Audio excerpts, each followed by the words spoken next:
विद्यार्थी मित्रांनो, शेकडेवारीची गणित सोडवताना, मोठी उदाहरण सोडवताना आपल्याला एखाद्या टक्केवारीचं रूपांतर अपूर्णांकामध्ये संक्षिप्त रूप कसं होतं यासाठी एकाच व्हिडिओमध्ये त्याची सगळ्यात संक्षिप्त रूप मी या ठिकाणी दिलेली आहे. शेवटपर्यंत व्हिडिओ पहा. आता 1% म्हणजे विद्यार्थी मित्रांनो 1/100 आहे हे लक्षात ठेवायचंय.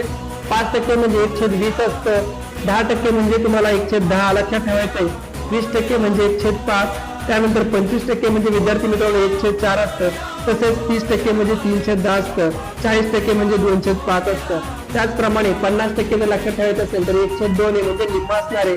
60% म्हणजे विद्यार्थी मित्रांनो तुम्हाला 3/5 लक्षात ठेवायचंय. 70% म्हणजे 7/10 असतं. 75% म्हणजे 3/4 असतं. 80% म्हणजे विद्यार्थी मित्रांनो 4/5 असणार आहे. 90% म्हणजे 9/10 आणि 100% म्हणजे 1 असतं. तर एकाच व्हिडिओमध्ये विद्यार्थी मित्रांनो तुम्हाला मी संक्षिप्त रूप सांगितली. हा जर व्हिडिओ आवडला असेल तर लाईक करा आणि आपल्या हक्काच्या चॅनलला सबस्क्राईब करा. धन्यवाद.